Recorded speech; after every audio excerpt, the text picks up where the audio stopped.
What's up? What's up? What's up, everybody? We back up in here. Hella Flagrant, the podcast. It's your main man, Hella Flagrant DM. I'm in here with my brother, Sean B. Flagrant. Shawnee B, what's going on with you, brother? Oh man, I'm always good, man. Week 10 of the NFL is upon us. The NBA is starting back. December 22nd, man. Sports looks like it's always back in effect. Always, always, always, always. So we're going to kick it off, and we're going to get right into. We finally got a date for the NBA draft. And so we're going to break down kind of what we think about the NBA draft, some rumors, some ideas, some possibilities. But let's get into this. The NBA draft coming up on November the 18th. That is Wednesday night. And so I'm looking forward to it. Number one pick, obviously, is Minnesota. Our Golden State Warriors at number 2, Charlotte at 3, and then I think Chicago rounds out Chicago and Cleveland is 4 and round out the 5. top Yeah. 5. Yep.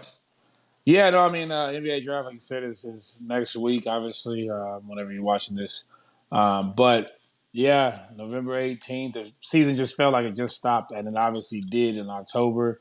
The Lakers were champions, and now we're getting right back into NBA basketball this fast. Obviously, they want to get this thing rolling. That way they can have a 72-game season, which was what they decided on. And so here we are. So that means the NBA draft has to come as fast as possible.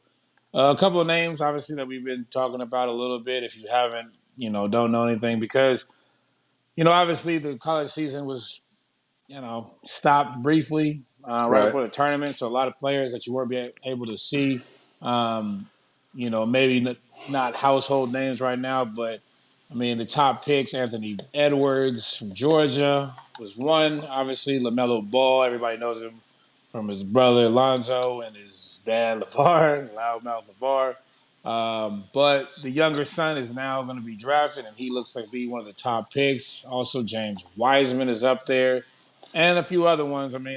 We'll get into them right now, but I don't know if they want to say this draft is an A+ draft. It ain't a 2003 draft with LeBron, D Wade, and Carmelo and all that. But there might be some gems in here. You Well, know, I think like you said, because the season was ended the way it was, I think a lot of the hype that comes up around players often, obviously LaMelo Ball might be the exception here, but often comes in the later side of college basketball season. Obviously, the tournament is a big time for guys to shine. Is a huge opportunity for the average fan that doesn't watch every college game to get to see some of these guys. Luckily for me, I got to go to the McDonald's High School All-American game year before last, and so I saw a lot of these guys play. Obviously, they were playing against other high schoolers, but the top high schoolers in the nation. So I did get to see Anthony Edwards, James Wiseman, Precious Achiuwa, Isaiah Stewart, Cole Anthony. There was a couple of these other guys that are on this list that were at that game, and so I got to see them play against one another in person. And I will say this, to me, and even yet, and still to this day, I think Anthony Edwards looks like the most complete player. I think he looks like the player that can shoot, pass, rebound, defend. He looks like the most complete player when it comes to this list of players that we have. Now, some other guys have specialties. Obviously, LaMelo is going to be a pretty good guard. There's obviously people who are going to, look at him and there's going to be naysayers just because of who his family is and his family history. Obviously, LeVar is his dad, too, because he was Lonzo's dad. He's his dad, too. And so there's that factor that comes with it when you think about drafting a LaMelo Ball. But I actually think if you give LaMelo a chance, and put him under the right tutelage, he might actually be okay. Because skill-wise, when they showed us the three brothers back when Lonzo was still in school, I felt like LaMelo was the best one then. And I still feel that way now about LaMelo. yeah. Go ahead, keep going. I'm sorry. No. And I'm just kind of like reading off the list. If you want to kind of go down and say who are some good picks for specific teams, or even like we talked about, should teams pick or trade? And we can kind of look at what teams should pick and what teams maybe should trade. Yeah, no, I agree with you. LaMelo Ball, obviously, we all know him from his dad and how he kind of was a driving force with Lonzo. And, wild allegations saying he was better than Steph Curry and all this. But, just like you said, LaMelo was obviously the prize of the whole three. I mean, Right. he was the one that everybody was waiting for. And it showed. I mean, in high school, he was a phenom, scoring 70 points a game. Not 70 points a game, so he scored 70 in a game. But he was right up there, 30, 40 points a game, dominating the high school level. Obviously, his father took him out. Took he and his the middle brother, Leangelo, overseas to play. So he's been playing through that circuit with grown men, for the last year and a half. Right. So he's got the experience that maybe some of these other guys are lacking just because they haven't had the Right. ability to play with grown men and stuff like that and been No, able to that's a travel as good much. point. That's a good point. Um, yeah, so I think LaMelo, given the right team, given the fact that if he's willing to learn and willing to devote himself to whatever the team philosophy is, because we all know him as a showboat. Yeah. He's not a great shooter, obviously, but he does like to take the shots. His long range 3-pointer is nice when it's on, but when it's not, it's pretty ugly. But other than that, I mean, the man is flashy, he's creative, wizard with ball handling. I do think he'll be one of the biggest stars if he does take the advice of whatever coach he does land with.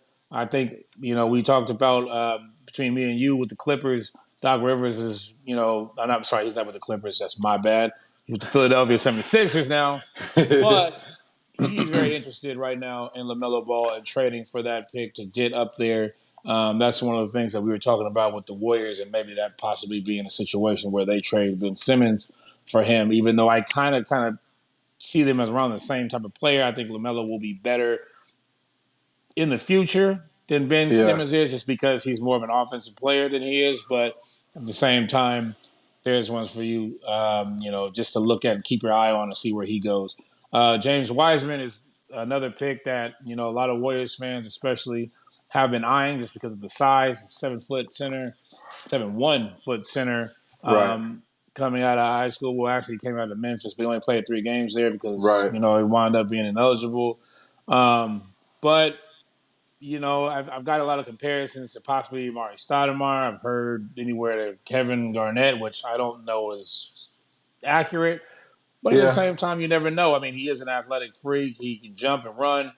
Maybe in today's game, it might be a little bit different. I mean, obviously, basketball is kind of turning into more of a shooter's league, and your big man need to be able to step out on the perimeter and be able to hit down, knock down shots as well as 3-pointers. So maybe a little bit of a dinosaur type situation, but we did see, Yeah.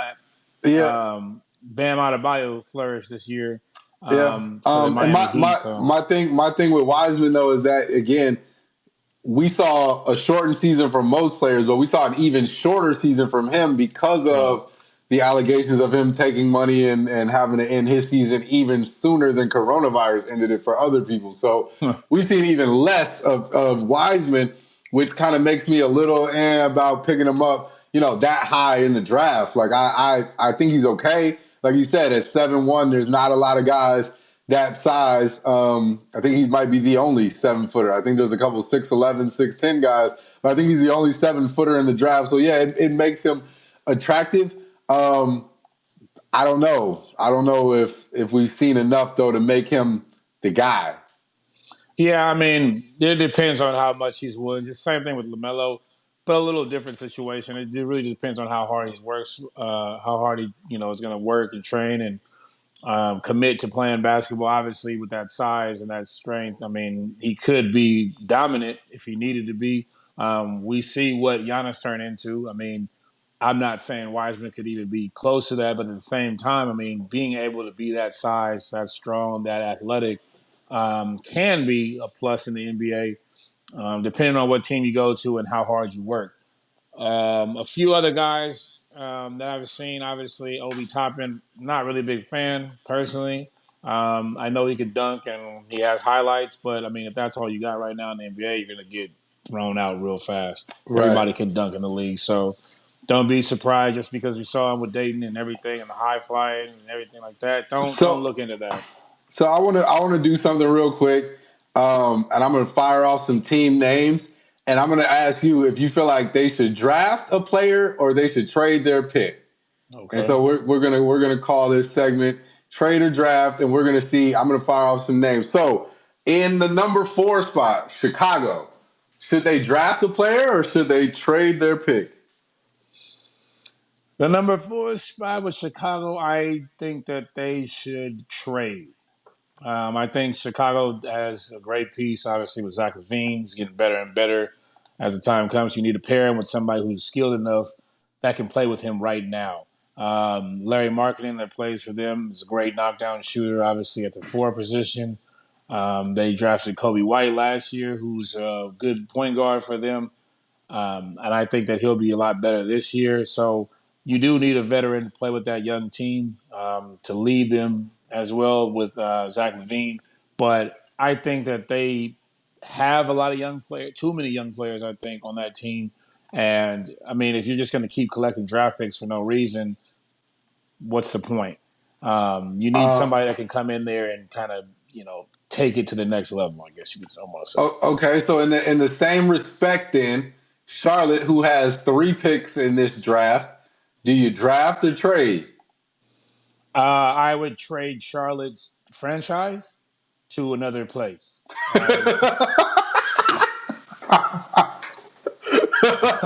Good answer. I like that answer. I agree wholeheartedly with that entire answer. Look, I honestly, I mean, Oh Charlotte right now, the problem with Charlotte is free agency. Nobody wants to go to Charlotte. I'm sorry to say that, but no, nobody wants to go there.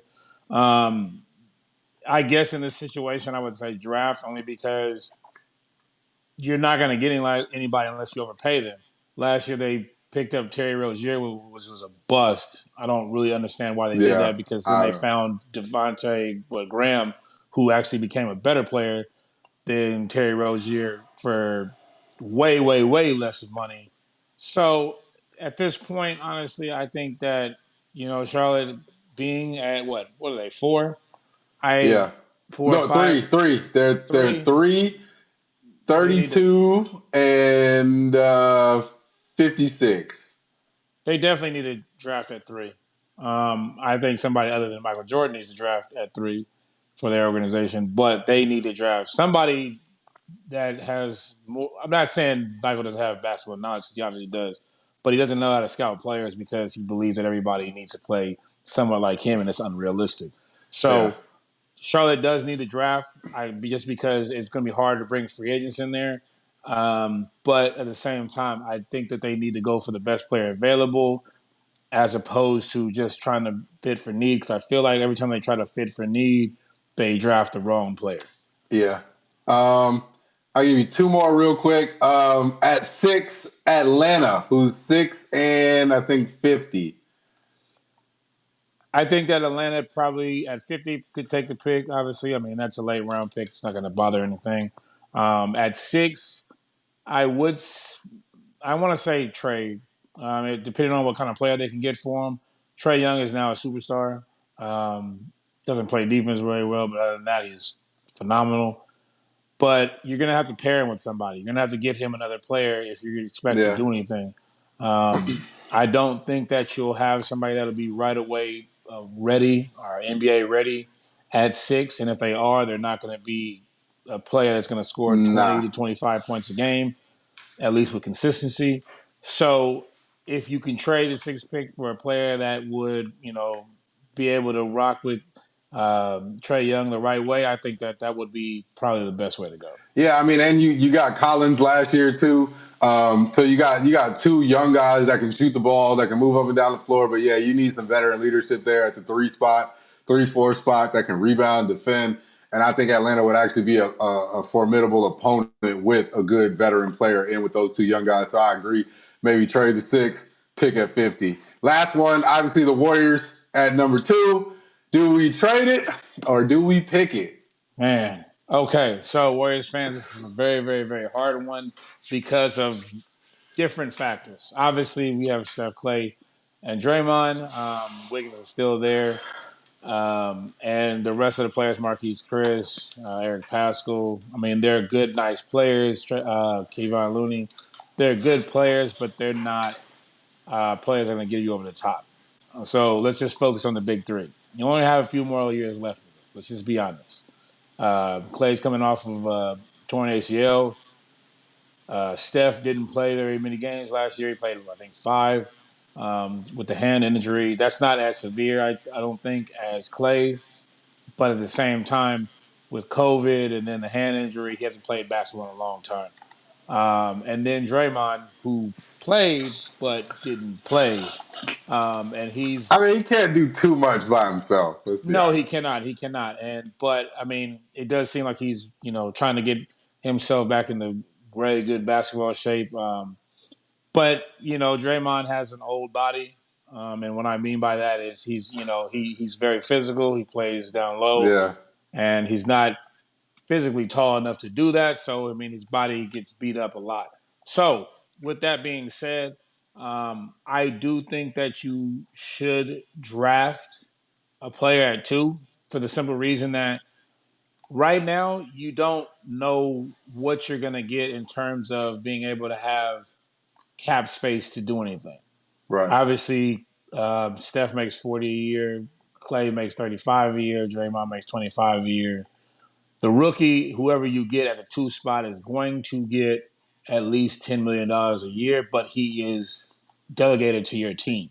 So you don't have to worry about cap space and anything like that because you drafted him. The problem is once Clay, Draymond, and Steph are done, you need somebody to be able to carry on the team basically, and nobody on that team other than them can do that. Nobody, Yeah, not one player no, will be on this roster once those three are gone. right. So you need to have some youth on that team, and I know that they're ready made. I know everybody wants to get back to the championship, ASAP, and I'd want them to as well. But at the same time, you need to have youth. You will Yeah, not get a better situation at the two spot at all unless next year's Minnesota pick that you get it can only be four and you or can't after. and you can't really rely on next year because as it is right now, some NCAA conferences are not having seasons or discussing the possibility of not having full seasons. So you don't even know what you're going to get in next year's draft. So you can't even rely on what Minnesota's picked. And if they pick properly, which Minnesota never does, but if they pick Right. properly and use their pick properly this year, then that pick may not be that great by the time we get it. We saw, I mean, the bubble and again, that's something else that we could talk about too. But this bubble concept or this concept of limited fans has obviously exposed teams, and there's no certainty of who's going to be good, right? So Minnesota could turn out to be a contender, and then that pick is way in the 50s somewhere or something like that. Right. So at number two, I wholeheartedly agree with you right now. If they see a player in this draft that really fits their team and what they see for the vision going forward, you guys, Warriors, you got to remember, you just bought this Chase Center. You got to pay for this thing for a Exactly. while. So Exactly. you got to get the next Steph, Clay, and Draymond 4 or 5 years from now that are still going to be filling seats in that same building. So you guys have to think about that. And I think right now, it's just so much uncertainty in the world that if you see a guy at that spot that you really feel like fits the team, you got to take him. Yeah. You got to. And even if it's not Wiseman, it doesn't have to be a center. Just because we don't have a center right now, it doesn't have Right. to be a The center. best player. The best player or the player that you feel Yeah. that is going to be or that has the capability of being a star, because even if he's sitting behind Clay or Steph, it doesn't matter. That who better to learn from than those Right. two. Right. So and I tell people all the time, it doesn't matter if they start, it matters who's finished. If you have a player that is a guard that is that dominant and is going to show how good he is, they'll run sets with Steph, Clay, and said player because he's the best player to play. It doesn't matter. This game now, the way the NBA is set up is every single player has to be able to do every single thing. You see Kevin Durant being able to put the ball on the floor and Yeah. bring the ball up. It doesn't matter how tall you are, you just have to be able to play a position and play it well. The NBA is looking for people to score. We saw that in the bubble. Yeah. If You anything, the got you bubble showed got you you got have to to be be able to able get to the ball score. in there. You Yes, got to you be able have to to. score. You got to be able to score. So moving straight out of the draft and into NBA free agency, since we're on the topic, one of the things that may work out for the Warriors, though, and some other teams that are not or that don't have a lot of cap space, it did say that the NBA will allow for teams that have no cap room available, they can sign players to the minimum salary contract. And they said there's no limit on that. It's as much as you can afford. So, like, if you needed to get a Tyson Chandler for a year and buy him and pay him minimum, you could do that. I wouldn't. But if you just wanted to give Tyson Chandler $1.4 million because you felt like it, you could do that. Right. And so that may work out in a few teams' favor. The Warrior may luck out and get a veteran guy for league minimum maybe and get a guy like that. But I still think you draft the best player available. But going into free agency here, let's talk about some of the moves or some of the rumored moves that are looking to happen in free agency. Yeah, I mean, a few I guess, rumors that have come up. Obviously, a lot of people have talked about the Warriors pick and who they're going to be trading for, and if they're going to trade that pick out for maybe a superstar. I've heard Drew Holiday's name come up with that. Obviously, we talked about Ben Simmons, just so the 76ers can get up there to maybe possibly draft LaMelo Ball. I've actually heard LaMarcus Aldridge being named also for the number 2 pick, Wiggins contract, and then the Warriors would turn around and get the Spurs pick, and I think the Spurs have the 11th pick. So it would basically be a swap of picks That's with not a bad LaMarcus. trade. It's not at all. It's not at all, especially if you can't, Get that Wiggins contract out of here. exactly, and that would be good because LaMarcus has one more year, but then you'd still get a pick. And you'd get that cash off there just in case a year after that you needed to get a big name player or whoever Yeah. you need to get. Yeah. Also, news that we talked about earlier, Russell Westbrook's name has come up a lot. Possibly going to the New York Knicks or the Los Angeles Clippers. And you spoke on it saying that possibly, if that's the case, Paul George would have to be out, which I Right. think Paul George probably is going to be out regardless I think after that's the way he played. This year in the bubble. And then Chris Paul. Chris Paul's name has been, circling around with a lot of teams, but more importantly, right now, the Phoenix Suns have a pretty big interest in him to run that point guard position to kind of move Devin Booker back to his natural position as a shooting guard. Yeah, but in that same rumor, I heard about the Suns possibly trading Book, which would be retarded if you brought Chris over there. That Like, wouldn't make why any would sense. you get rid of Devin Booker? If you got rid of Devin Booker, I'm going to go back to talking trash about the Suns. I'm just going to have to do that because you know you want to anyway. I probably will regardless, but I like Devin Booker, and I think Devin Booker is a superstar. I've always thought that even when he came out of college, I thought he was going to be a very good player. I didn't think he was going to be as good as he is now, but he is a great elite scorer. Especially after the way he played in the bubble, even though they only played 7 games, he was lights out, averaging 30-something points a game. If they trade him for Chris Paul, an old man Chris Paul who always breaks down the only reason Chris Paul didn't break down in the playoffs this year is because the NBA stopped. He got the rest. He pulls hamstrings every year in the playoffs. Every single year. Warriors fans know this too well. The man, look, I have no problem with Chris Paul, but he's getting up there in age, and if you trade a young superstar who's probably, 23, 24 years old for a 36, 37-year-old point guard who is going to do what with your young talent? Like, come on.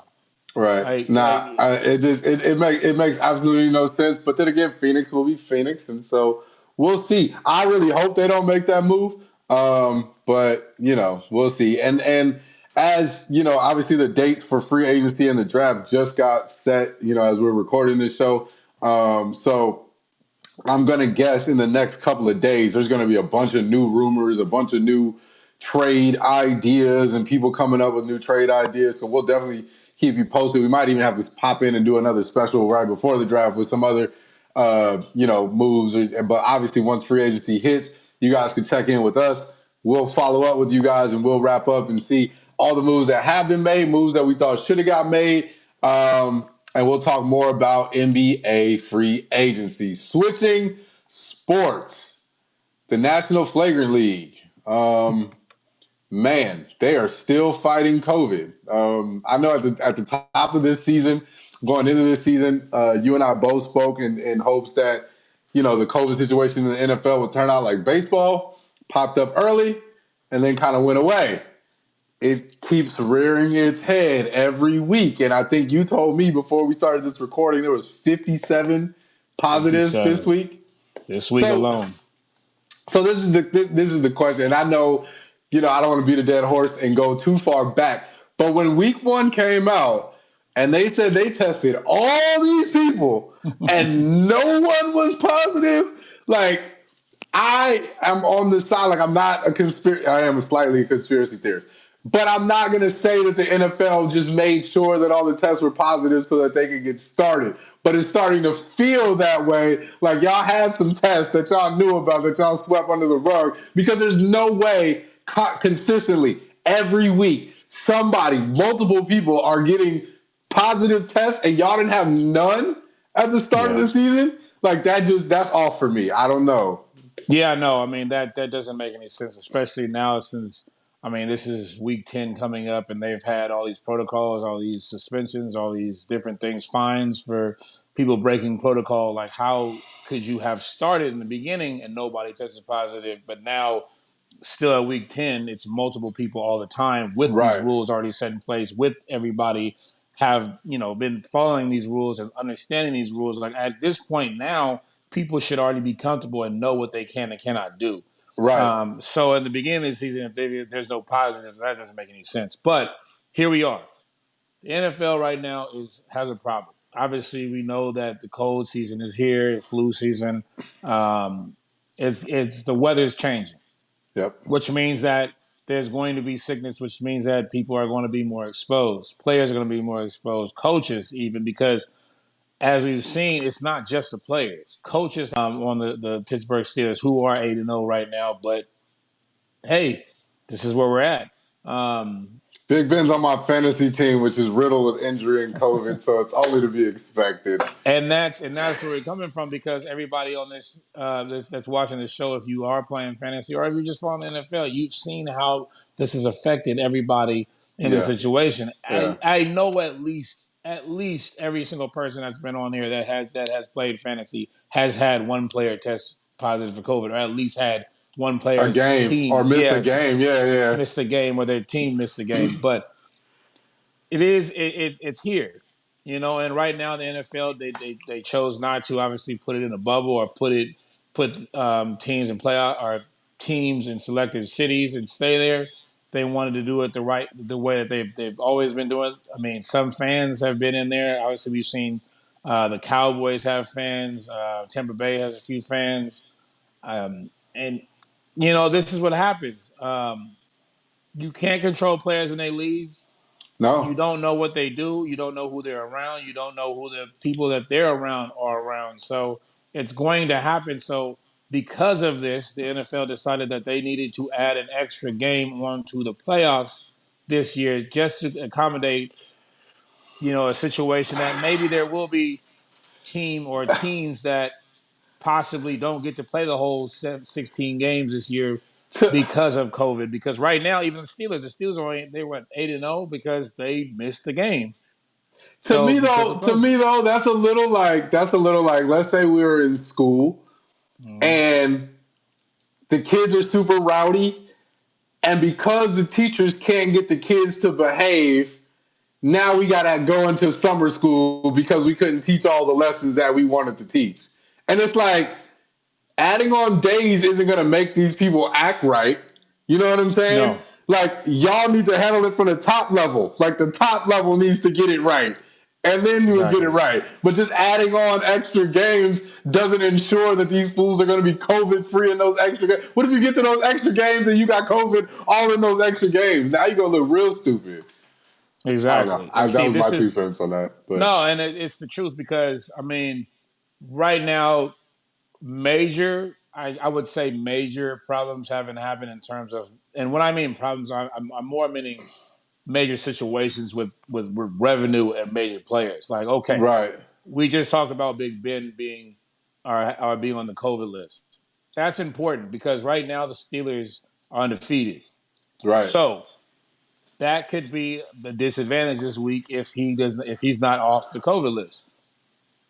But when we get into these colder months and we start getting into the playoffs, and even if there's more teams, if there's not a unified front that, hey, we're going to do this and we're not going to go out and do what we want to, we're going to take every precaution seriously, then you're going to have problems because even though the situation is it gets to the playoffs does not mean that COVID is now going to go away. It's Right. still the same situation, but now Right. you have a bigger problem on your hand because if for some reason you can't play an AFC championship game because of this, there's a problem with that because Right. now it's not like you can just, okay, well, we can reschedule this later. You can't reschedule an AFC playoff game or a No, and championship game. you can't reschedule the Super Bowl. You can't reschedule any these None of it. things have to happen in a specific order. And you can't ask, let's say, I don't know, the Chiefs and the Steelers make it to the AFC Championship, right? And let's say 4 people on the Chiefs and 5 people on the Steelers have COVID. You can't ask them to replace starters in an AFC Championship game with backups and practice players and call that fair. Like, you can't. No. You can't do that.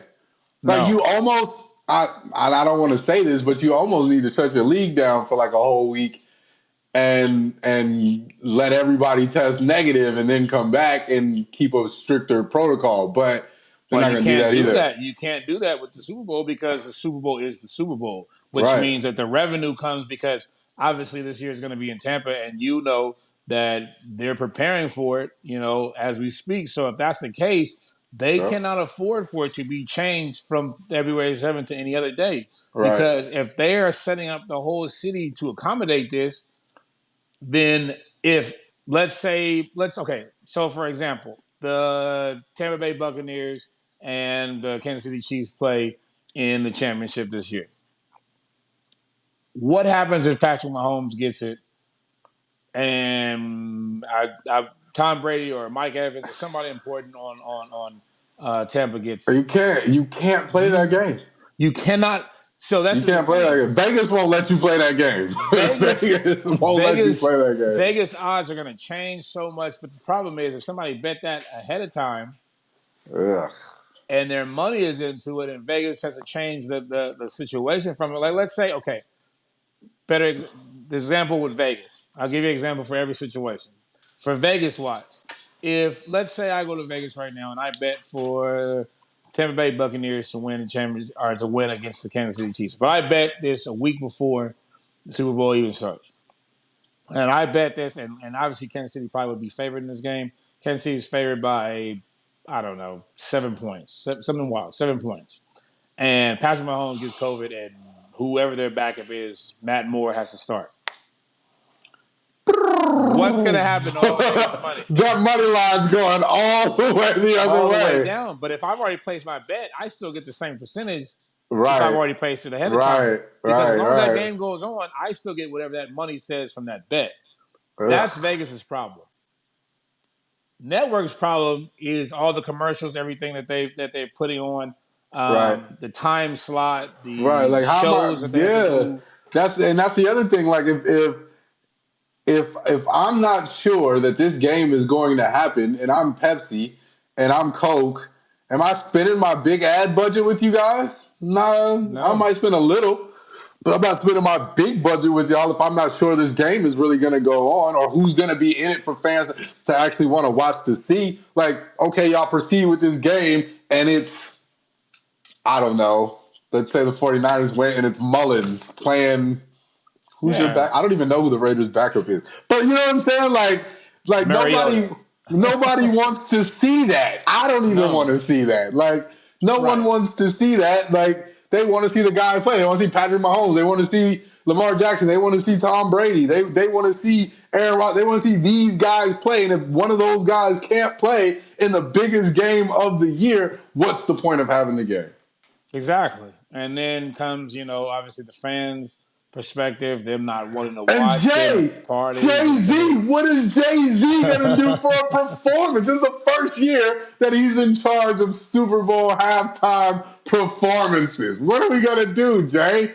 And see, and even with this, like that's the point. And even with this halftime performance, they're going to have to take protocols themselves just to set Yeah. up and to do different things just for that. So if that's the case, if everybody has to work together to do this, they cannot switch the date from No. February 7th. No. It's just not possible. No. So the NFL's got a really, really, really big problem on their hands because they're going to have to figure this out somehow. I would almost instead of adding games, I would take a game out or bypass the wild card if you got a certain record, just so that I can move my games up earlier and then quarantine the two teams that make it to the Super Bowl for that whole period. Agree with that. I actually, you know what I'm saying? Like, get them out the way and then quarantine the two teams that make it to the Super Bowl, put them under lock and key, so that we know y'all ain't gonna get sick before this game and we can have this game.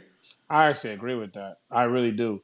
And maybe they feel like, okay, I guess they could at some point, because you got to think when the last game, AFC Championship, and NFC Championship, the game before or the game after that, obviously they give 2 weeks because usually the Pro Bowl is stacked in the middle of that. Right. So obviously you did get rid of the Pro Bowl. There's no need for that, especially with COVID and everything going on. So I guess they would have it at all. Yeah, there never was. But I guess there is ample time if you need. You would have to literally go from the AFC Championship and the NFC Championship straight to Tampa and just have them on ice, basically. I wouldn't even. I'd send them to like Orlando. Like, you can't even like. I'd send them to Orlando somewhere or somewhere like outside of the Super Bowl madness, like Clearwater, St. Pete, somewhere. Send them over there. You're quarantined there. We'll bus you on a safe bus to media, bus you back, but you're not hanging out with all the festivities. We're not even risking it. We're not even going to risk it.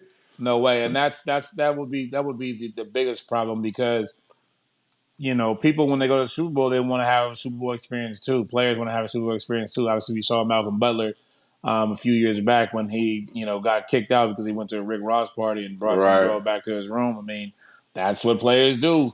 And that can't happen this year. Yeah. If anything, that cannot happen, because that will, if something like that happens and it messes up the Super Bowl, you will the player will never live it down. Never. They will never live it down. Never. You brought a chicken here during quarantine? During Super Bowl? It don't matter who it is. I mean, Patrick Mahomes could bring his fiance there. It don't even matter. It don't matter. It don't matter. You can't mess up this time at all. Not this one. So, moving right along, we're going to get and round this show off with NFL Week 10 bets. Sean and I have both determined neither one of us know anything about football anymore. So, all of this is for entertainment purposes only. If you want to put your money on some of this and you win something, let us know, because we haven't been doing so well in terms of these picks. I'm trying my hardest to give the best bets I can, but I'm going to be straight up. Between the craziness of the NFL, COVID, I don't know a damn thing about football right now. I just go with my heart, and if it pans out, it pans out. So if you win on something I said, let me know. I'll give you a high five. Well, no, I won't because of COVID. But I'll give you a thumbs up to here. Yeah, we'll give you a shout out. We'll give you a shout out on the show I can't call it. I'm trying my best as much as I can. So let's shoot these off. Starting with Thursday's game, we got Titans and the Colts. Tennessee let me down this week, but whatever. Titans and Colts. Titans and Colts Thursday night. Let me see. I'm sorry. It's Tennessee by 2. Over-under is 48.5. It's in Tennessee. Last week, Phillip kind of got exposed a little bit playing Baltimore. Yeah. I don't think that he'll have as bad as a game. Tennessee is not great on defense, even though they did play pretty well against the Bears, but everybody plays pretty well against the Bears. Um, Over and under is 48. I would want to say the over, but usually on Thursday night games they're a little bit low scoring. Um, I'd probably take Tennessee. Well, I don't know. Colts actually have a pretty good running defense, but I'd still take Tennessee. But But yeah, they ain't played Derrick Henry though. yeah, I'd still take Tennessee in this game, especially if it's only two. It's under 3 points. I'd take Tennessee. Yeah, I take Tennessee straight up too. I don't know about the spread, but I'm just going to take Tennessee to win. Going through Sunday, Houston at Cleveland. Unfortunately, even without Odell, who was on my fantasy team, Cleveland has been winning games, and so Cleveland by 3, over under is 53.5 in Cleveland. Check the weather on this game. If it's a not a bad weather game, just take the over. I mean, both these teams can't play defense for nothing. They probably the worst two defensive team. Well, not the worst, but one of the worst two defensive teams there is. Cleveland's on the bye. Um, I wouldn't put favorites on anything. If you want to bet a side, I'd take the Texans because I would never ever lay points with Cleveland. No. But the over probably would be my um, best option if the weather is not cold because Cleveland around this time is snowing. So check the weather. But if it's not, take the over. If not, I would probably lean Texans +3. Yeah, Washington, Detroit. There's no line on this game. There's no point for a line. Yeah, So there's no point for a line. look, Alex Smith is now the starter and literally the starter now for Washington, which is outrageous considering everything he's been through. So big ups to Alex, but I mean Yeah, he had 3 interceptions in his half that he played last game. So take that for what it is. The reason why the Lions are not because Max Stafford hurt himself in the last game. I know because he was my fantasy starting quarterback, and he will be dropped. So goodbye, Matt. But yeah, but so anyway, stay away from this game. I wouldn't even yeah. touch it. Yeah, Vegas isn't touching it. I wouldn't either. Yeah. Jacksonville, Green Bay. Green Bay by 13.5 with the over-under at 51.5. I think it's pretty clear what's going to happen in that game. Honestly, the Jaguars actually been playing despite they're not going to win this game by any means. I wouldn't take the. I don't know. I wouldn't take the I'm 13. I'm going to take Green Bay, but I'm not taking the yeah 13 and a yeah. I half. wouldn't take 13.5. I think Green Bay can beat them by 13, but I would never put that many points up on a team because Green Bay. I mean, the only Jacksonville's been at least on offense. They've been pretty formidable, but defensively they're I terrible. was just about to say the only thing is Green Bay may like stick it to them on like defensively and get up by 2 touchdowns and stay up. Yeah, Um, it's very possible that Green Bay will win by 13.5. I'm not doubting they won't. I just wouldn't bet I it wouldn't bet it. because Yeah. 2 touchdowns is too much in the NFL for anybody. NFC East action: Eagles Giants. No, Philly by 3.5 over You know under what? 44. Check the weather, but I take the over in this game completely. Uh, I don't know if there is It's a 44. game. Take the over in this game. I'm telling you right now. Neither Yeah, of these teams, I don't their see the secondary is weather. terrible. Their secondary is terrible. Both teams. Yeah. Oh Secondary is yeah. terrible. The Eagles just had a bye. They're getting healthier on offense. And they both teams can score. I mean, even though New York is New York, they still actually do put up points most games, unless they're playing a good defense. They're not playing a good defense right now, so I would take the over in that game if I had to. And possibly the Eagles, just because I think they're healthier, but I'd probably take the over because it's a divisional game. I'm just gonna take the Giants just because it's a divisional game. So Yeah, no, I mean you can't go wrong. They're at home. I mean, yeah. I could see it. The I Giants can see it. might prove something. I mean, whoever gets 4 wins in that division is going to win the division anyway, so it Yeah, doesn't matter. yeah. I All it mean, takes is 4. next, speaking of divisional games, after being tromped on Monday Night Football, the Bucks got to play the Panthers in Carolina. Um, Tampa's by 5, over unders 50.5. I'm gonna take Tampa with the win. Um, I don't want to say they got exposed, but their line, boy, New Orleans had whatever scheme Tampa's offensive line thought they had, New Orleans had it and then some. Like that, and then I don't know if Jameis was like whispering in the defense ear, like, "Hey, they're always gonna do this." I don't know if he has some out. He got a new coach. I have no idea. But whatever it was, Tampa thought they were about to do offensively. New Orleans had a plan for it. I can't say that Carolina can execute the same way because they don't have the same players that New Orleans has. So I obviously we're going to see a different game, and we're going to probably see a much better Buccaneers team against a much worse Carolina team. But that team demeanor looked bad. Like just Very the bad. team energy just. Very bad. Extremely bad. And that being said, Tampa's going to beat them by like 40 points. Um, you don't embarrass Brady on prime time. It just doesn't happen. Nah. You can't do that. They did look bad. The Saints had their number. They knew exactly what to do. You're right. It looked like they knew every single one of their plays before they even ran it. Brady Yeah. looked absolutely terrible. And just for that exact reason, there is no way in hell that he is going to be even anywhere close If in this game. if He Bruce probably Arians, was my over. bad. Go ahead. No, I've watched Tom Brady enough to understand that this can't happen anymore. He's went to each one of them and he's told them his business and how he needs them to play. It can't happen anymore. I have a feeling, and I said this before, that Bill Belichick used to have a sign in every offensive lineman's locker in New England that said, "If Tom Brady gets touched, just go home." And Yeah, I think Bruce Arians needs to adopt the same policy. You walk in there to every offensive lineman and you put yeah, a big sign in front of the locker that says, "If Tom Brady gets touched, just pack up and go home. yeah, Just go home." Because yeah. that looked bad. Like he Very was sacked bad 3 times in the first half.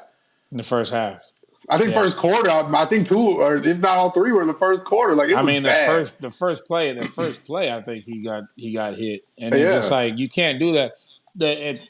Also the Panthers played the game of their lives last week. That's why the spread is so close the way it is because they took Kansas City all the way to the end. yeah, Kansas City's defense is not anywhere close to where the Buccaneers can play when they play the right way. right.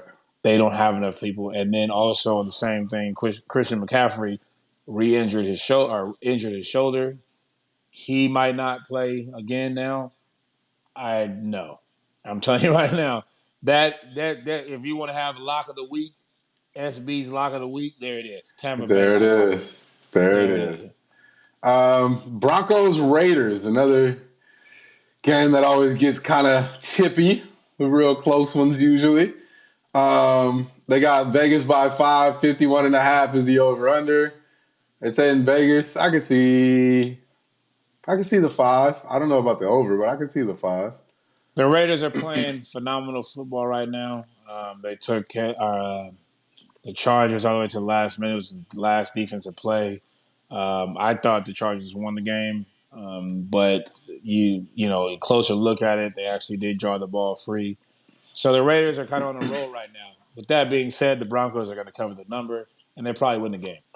Just going to be honest with you, the Raiders don't do very well once they start rolling flat on the face. Divisional game, I'm telling you right now, do not take the Raiders in this moment. They are feeling fat and sassy right now, feeling all high on their horse. Nope, better lose. I'm telling you, the way I looked at the Broncos the last week, even though they lost to Atlanta, they started turning on that second half, and they're not going to have anybody that's going to cover Jerry Jeudy at all. I'm telling you right now, Jerry Jeudy's going to have a career day. And Nobody. He's gonna and make and them wish and they chose him, which I wish they did choose him because I told people that that's who I wanted when they drafted him. Henry Ruggs, cool.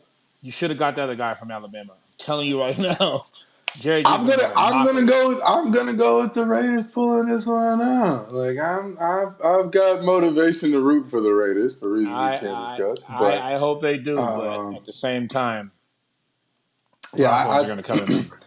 I think they're gonna pull it out. Chargers Dolphins in Miami. Miami by 2.5. Over unders 48. We saw Tua last week.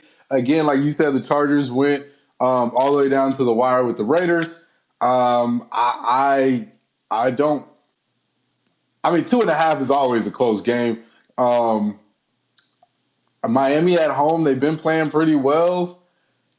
I don't know because I don't know what Chargers I'm going to get, and not because of the Dolphins, but more so I don't know which Chargers I'm going to get this week in Miami.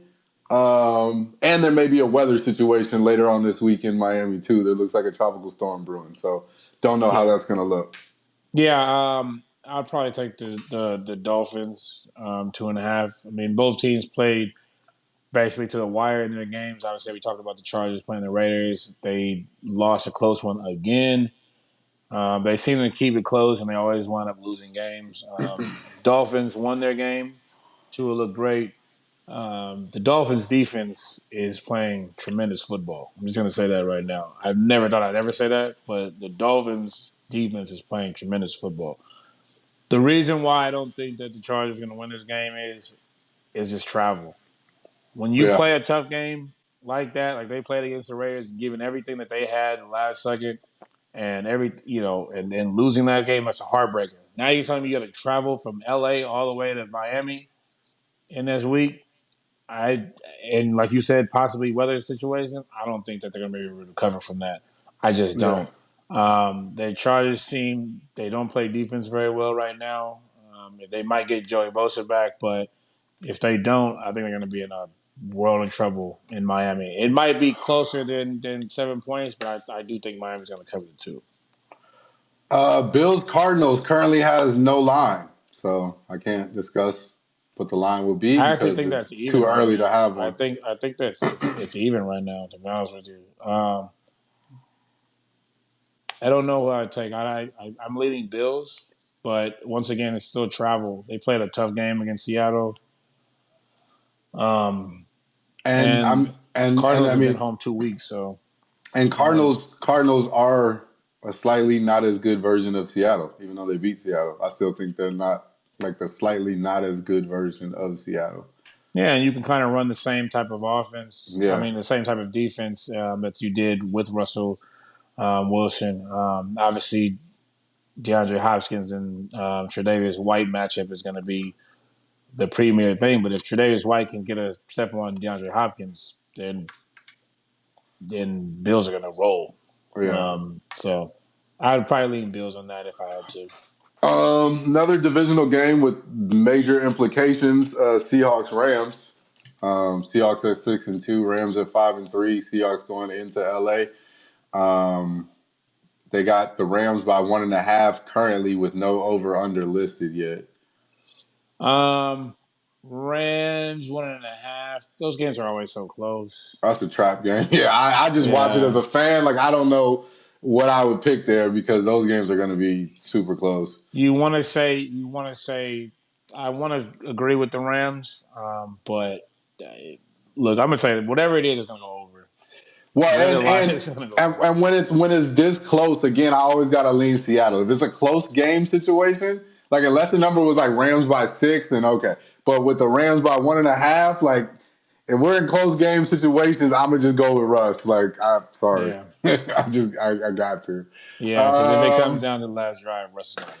This game, I don't even want to say, but we'll say it. 49ers, Saints. Saints clearly favored by 9.5. The over-unders 50.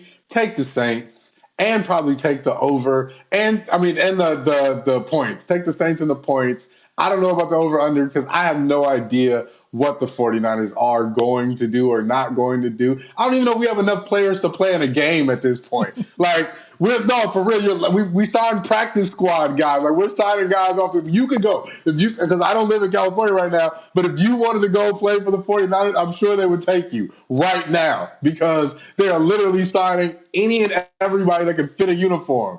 So Yeah, that's true.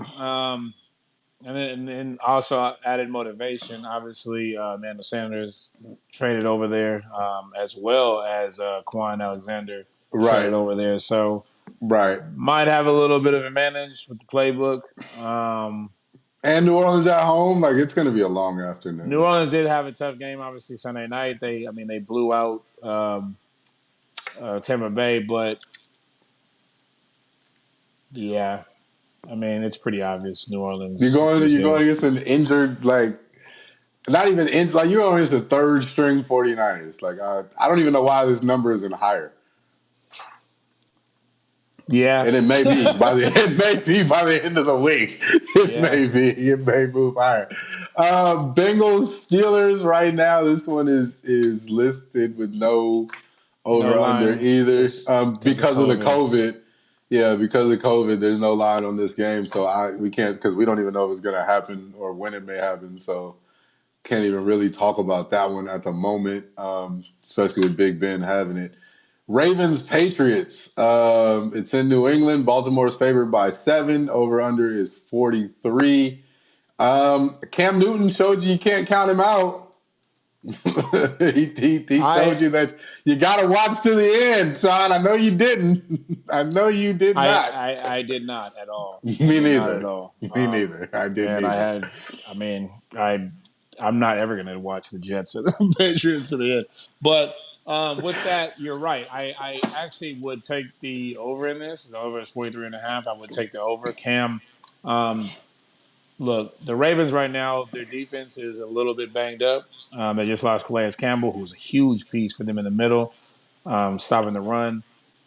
Also, I think some of their cornerbacks are either injured or something, and then also they lost their big left tackle that they had that they I guess they paid who was his name Ron Stanley. They paid him big money, and then he wound up hurting his ankle. Now they did move over Orlando Brown, but at the same time, I mean, Lamar didn't look at the same playing behind him last week against the Colts. I do give the Patriots fighting chance in this as long as they can play defense. Bill Belichick might be underhand, but they still know how to play the right way. So, with that being said, I probably would actually take the if the Patriots getting 7, I'd probably take the Patriots getting 7, but I would probably leave more to the over at 43 as long as the Yeah. weather is, normal. Well, yeah, But and and you know Mark Ingram too is on the watch list for injury for the Ravens too, so that's big. yeah, Um, yeah, I'll be honest, I haven't watched enough Baltimore games this year to know how they play. they All I don't look know the is the same. record, but I know from highlights that they don't look the same. Mm-mm. Um, so if they're giving Baltimore 7, I may take the Patriots as well. Um, but I'll be honest, I don't know enough to take anything in that game. Monday, we got the Vikings and the Bears. The Bears confused me like every week, every week. So right now, this game has Minnesota by 2.5 and the over under at 45. Only because Minnesota can score points and the Bears defense, I don't know what they do on defense from week to week. Some weeks they show up, some weeks they have a secondary, some weeks they don't. I don't know, but Minnesota knows that they can score points, so I'm guessing that's why this is where the line is. Um, but I kind of feel like the Bears are the better team on paper. If they're playing consistently, they are. The problem is Nick Foles slash Trubisky.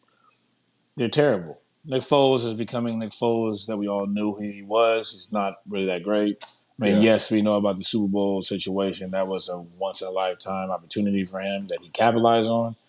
He's just a regular player. They're having a tough time scoring the football, which is why I lost last week on my parlay. Um, but yes, the Vikings have a better offense than them. The problem is the quarterback position for both teams are very, very, very suspect. Kirk Cousins, you Mm-hmm. have no idea what you're going to get from him. And like I just said, Nick Foles or Mitch Trubisky is literally the exact same problem. So Yeah. Monday Night Football, I'd probably just lean on Dalvin Cook to put them in position. I don't know if I'd bet Minnesota 2.5. I'd probably lean towards the under, to be honest with you. Mm. I don't see a lot of I don't see them scoring a lot. I mean, we would see what the weather's like in Chicago, but I mean, Chicago games on prime time, I usually lean Yeah, towards the under I anyway. mean, between the two of them, they barely average 46, but they give up 50. So Yeah, it's a weird one. 45 is a weird kind of number. It's probably going to be right at the number. yeah.